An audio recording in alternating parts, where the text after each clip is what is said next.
আল্লাহ তাআলার নাফরমানি করে আল্লাহ পাকে অসন্তুষ্টি করে কোনো ব্যক্তিকে অনুকরণ করা যাবে না। হাজারো দেশের রাজাবাসা দেখা যায় অন্যায় করতে করতে করতে শেষ পর্যায়ে যায় উম্মতের কান্নার চোখের পানি শেষ পর্যায়ে যখন যায় তখন খোদা তাকে ধরে ফেলে। আমার এক একজন সাহাবা আসমানের তারকা তুল্য, এক একজন সাহাবাকে তোমরা অনুসরণ করলে জান্নাতের পথ পেয়ে যাবে। আমার তো পিসাব অমুক ছিলেন, আমি তো পিসাবকে ভালোবাসি, তাকে শ্রদ্ধা করি, তো সে তো আমি তাকে ছাড়তে পারবো না। তো যদি সে জাহান্নামে যায় আমি জাহান্নামে যাব, নাউজুবিল্লাহ। মুরাদে মা নসিহাত বুদা করে দেম হাওয়ালাত বা খুদা করে দেম রফতেম। আসসালামু আলাইকুম রহমতুল্লাহি ওয়া বারাকাতুহু। আলহামদুলিল্লাহ আলহামদুলিল্লাহিল আকরাম আল্লাযী খালাকাল ইনসানা ওয়া কাররাম। বাদা আউযু বিল্লাহি মিনাশ শাইতানির রাজীম। বিসমিল্লাহির রহমানির রহিম। ওয়া যাক্কির ফাইন্নায যিকরা তানফাউল মুমিনিন। ওয়া ক্বালা রাসূলুল্লাহি সাল্লাল্লাহু আলাইহি ওয়াসাল্লাম বাল্লিগু আন্নী ওয়ালাউ আয়া। আলহামদুলিল্লাহ সুম্মা আলহামদুলিল্লাহ। আমি বান্দা আইয়ুব, জুরাইন অধিবাসী। আমি এই দাওয়াতের ব্যাপার নিয়ে বিভ্রান্তির অবস্থার থেকে নিরসনের জন্য, যাতে করে আল্লাহ তাআলা সকলকে হক বোঝার তৌফিক দান করেন, এর আলোকে দুই একটি কথা বলার চেষ্টা করব। আল্লাহ তাআলা বলনেওয়ালা শুননেওয়ালা সকলকে আল্লাহ তাআলা ইয়াকিনের সাথে আমল করার তৌফিক দান করেন। আয় আল্লাহ, আমাকে আমাদেরকে হককে হকের মতো দেখে জেনে বুঝে আমল করার তৌফিক দান করেন। আয় আল্লাহ, বাতিলকে বাতিল জেনে বুঝে তার থেকে ফিরে থাকার তৌফিক দান করেন। সেহেতু একমাত্র আল্লাহ তাআলার জন্যই কথাগুলো হচ্ছে। যারা দূরে কাছে দেশে প্রবাসে আছি, যারা শুনবো, আল্লাহ প্রত্যেকে ইয়াকিনের সাথে ইখলাসের সাথে শোনার বোঝার আমল করার তৌফিক দান করেন।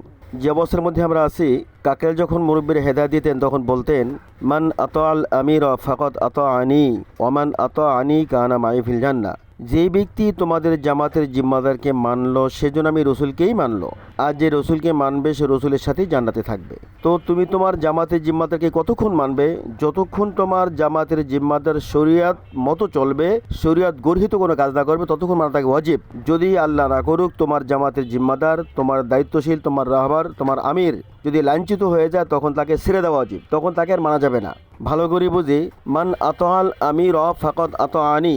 যতক্ষণ যে তার জামাতের জিম্মাদারকে মানলো সেজন্য রসুলকেই মানলো, আর যে রসুলকে মানবে সে রসুলের সাথে জান্নাতে থাকবে। মাশাআল্লাহ, মোবারক। তো কতক্ষণ মানবো আমি আমার জামাতের জিম্মাদারকে? জিম্মাদার যদি শরিয়াত মতো চলে, শরিয়াত মতো কথা বলে, তো তার কথায় আমি সমুদ্রে ঝাঁপ দিতেও বাধ্য। আর যদি আমার জামাতের জিম্মাদার গর্হিত হয়ে যায়, শরিয়াত গর্হিত কোনো কথা বলে, তখন তাকে আমার ছেড়ে দেওয়া উচিত। এই জন্য কেতাবের সে কথা যে হককে হক জানো, জেনে আমল করো, বাতিলকে বাতিল জানো, বাতিল জেনে তার থেকে বিরত থাকো। তো জিম্মাদার যদি সঠিক কথা বলে, হক পথে থাকে, তাকে মানাবার জন্য জরুরি। আর শরিয়াত যদি না মেনে জিম্মাদার চলে, কোনো কমল করে, তখন তাকে ছেড়ে দেওয়া জরুরি। এই জন্য আমরা চলায় বলায় ওঠায় সর্বক্ষেত্রে আমরা খেয়াল রাখবো আমার জিম্মাদার লাইনে আছে কিনা। আবার দেখবো, লা তাআতা লিমাখলুকিন ফি মাসিয়াতিল খালিক। আল্লাহ তাআলার নাফরমানি করে আল্লাহ পাকে অসন্তুষ্টি করে কোনো ব্যক্তিকে অনুকরণ করা যাবে না। তো যদি কোনো ভাই একজন ব্যক্তিকে রাজি খুশি করার জন্য আল্লাহ পাকে নাফরমানি করলো, সে আর হকের পথে থাকতে পারে না, সে গর্হিত।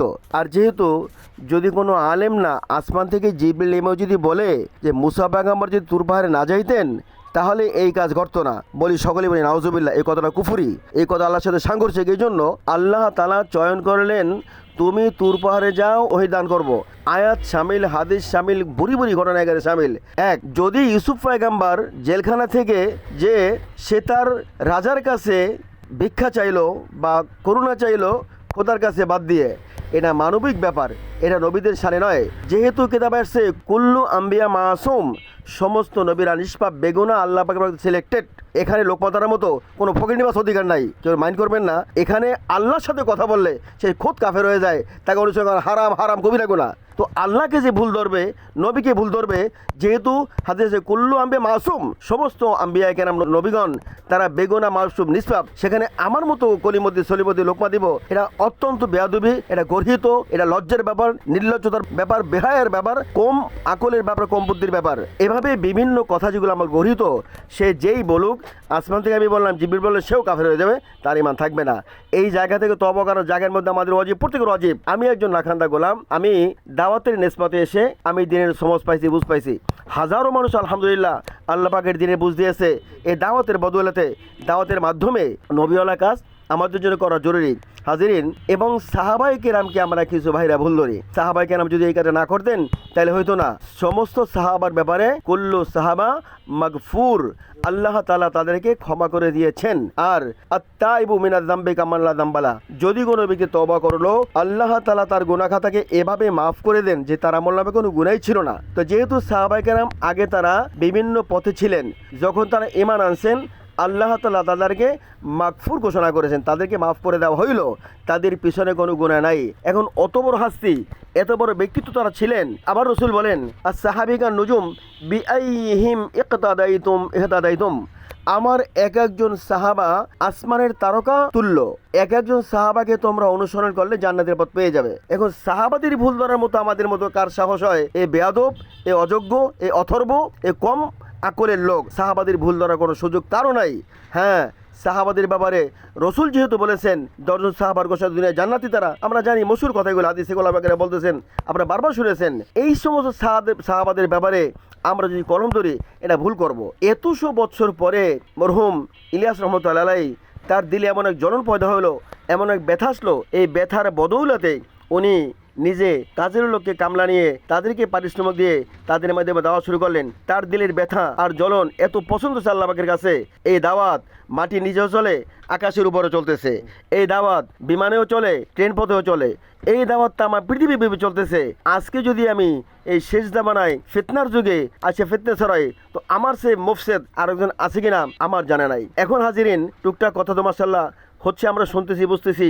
শেষ কথা হইল, যদি রসুল বলেছেন তুমি এমন এক ব্যক্তি যে শেষ জামানায় তুমি দুনিয়ায় আসছো, চতুর্মুখী ফিতনা তোমার সামনে, এই ফিতনা কি করবা? হাদিসের মধ্যে আসছে এই ফিতনার জামানায় ওই যুগের জমহুর উলামায়ে কেরাম যেদিকে সেদিকে তুমি যাবে। এইটাই তোমার রাহাবারি, এইটাই তোমার হেদায়েতের পথ, এটা তোমার মুক্তির পথ। এখন যদি কোনো ব্যক্তি বলি না আমার তো পীর সাহেব অমুক ছিলেন, আমি তো পীর সাহেবকে ভালোবাসি, তাকে শ্রদ্ধা করি, তো সে তো আমি তাকে ছাড়তে পারবো না, তো যদি সে জাহান্নামে যায় আমিও জাহান্নামে যাবো, নাউজুবিল্লাহ। এইটা হলো নির্বুদ্ধিতা, কমজোরি। বিপদগামী হইলে তাদের এই কথাগুলো হয়, সুস্থ মানুষের কথা হয় না। ভাই পীর সাহেব সে তো মানুষ, সে তো রক্ত মাসে গড়া। টাকার প্রলোভনে কত মানুষ বিকৃত হয়ে যায়, আবার ফিরে আসে তবদিল্লা করে। হাজারো ওয়াকে আমাদের সামনে আছে, কিতাব খুললে পাওয়া যায়। সেহেতু যদি আমার পীর সাহেব, আমার মুরব্বী, আমার মুর্শেদ, আমার ইমাম সাহেব, আমার আমির সাহেব, সে যদি গর্হিত পথে হাঁটে, তার থেকে দূরে যাওয়া, তার থেকে পরহেজ করা আমার জন্য ওয়াজিব হয়ে যায়। এখন যদি আমি বলি যে আমার পীর সাহেব জাহান্নামে গেলে আমি জাহান্নামে যাবো, এর চেয়ে নির্বদ্ধতা, এর চেয়ে কমাকুলি জমিনে আছে কিনা আমার জানা নাই। সেহেতু ওই হাদিসকে ফলো করলে যথেষ্ট। সায়াতি জামানুন আলা উম্মা, আমার সাহাবায়ে কেরাম, অচিরেই তোমাদের মধ্যে এমন এক যুগ বিরাজমান হবে যেই যুগের মানুষ ফিতনার মধ্যে নিমজ্জিত হবে। তখন তোমরা কোথায় যাবে? ওই যুগের উলামায়ে কেরাম যেদিকে যাবে তোমরা সেদিকে যাবে, এটাই তোমার এবং তোমাদের মুক্তির পথ হবে। সেহেতু হাজিরিন, সকলের কাছে আমার করজোর আরো এইটাই, যারা এই কথাগুলো শুনতেছেন, একমাত্র আল্লাহর জন্য কোনো ব্যক্তিকে ছোট করা, কাউকে বড় করা, এটা আমার মাকসাদ না। আমার মাকসাদ হলো দিনের জন্য, আল্লাহর জন্য, আল্লাহর ওয়াস্তে আমরা যখন একটু পর্যবেক্ষণ করি কতগুলো কি হচ্ছে। উনি আমার দলের, আমি দলকে সাপোর্ট দেবো। আরে দলের নেতা তো কাফের হইতে পারে, দলের নেতা শুধু বিভ্রান্ত হতে পারে, দলের নেতা উল্টাপাল্টা করতে পারে। হাজারো দেশের রাজাবাসা দেখা যায় অন্যায় করতে করতে করতে শেষ পর্যায়ে যায়, উম্মতের কান্নার চোখের পানি শেষ পর্যায়ে যখন যায়, তখন খোদা তাকে ধরে ফেলে। আল্লাহ পাকের ওয়াদা ইন্না বাতশা রাব্বিকা লাশাদীদ, আল্লাহ পাকের ধরা বড় শক্ত, আল্লাহ পাক ধরলে আর ছাড়েন না। তো এখন আমরা আছি যে বিপদের মধ্যে, এই বিপদ থেকে বাঁচার উত্তরাবার একটাই পথ, উলামায়ে কেরাম শেষ জামানার মধ্যে জমহুর উলামায়ে কেরাম যেদিকে যাব আমি যদি সেদিকে যাব, এইটাই মুক্তির পথ। এখন যদি একজন ব্যক্তিকে তাকায়া সেই বিভ্রান্তির মধ্যে থাকে, বিপদগামী হয়, তাকে বাঁচাবার চেষ্টা করবে না, নবী আলাইহিস দায়িত্ব, কোনো সন্দেহ নাই। বাট তাকে রক্ষকের দিকে, তার সম্মান বড় করতে গিয়ে আমি তার পথের, আমি তার দলের, আমি তার অনুসারী, এটা যদি মনে করি আমি জাহান্নামের পথকে পরিষ্কার করলাম। সেহেতু আল্লাহ তাআলা যেন সকলকেই বোঝার, আমল করার, কতগুলো পর্যবেক্ষণ করার তৌফিক দান করেন। প্যারে হাজিরিন, মেরে মোহতরম বুজুর্গ দোস্ত, সময়ের স্বল্পতা, আল্লাহ পাক সকলকে জানার, বোঝার তৌফিক দান করেন। মুরাদে মা নসিহাত বোদা করে দেম, হাওয়ালাত বা খোদা করদম অরফতেম। আমার কিছু উদ্দেশ্য ছিল আল্লাহর ওয়াস্তে কথা বলা, সেই কথাগুলো বলার চেষ্টা করলাম এবং আপনাদেরকে আল্লাহ তাআলার কুদরতে আজ সুপুর্দ করে আমি বিদায় নিলাম। মা আসসালামা, আসসালামু আলাইকুম ওয়া রাহমাতুল্লাহি ওয়া বারাকাতুহু।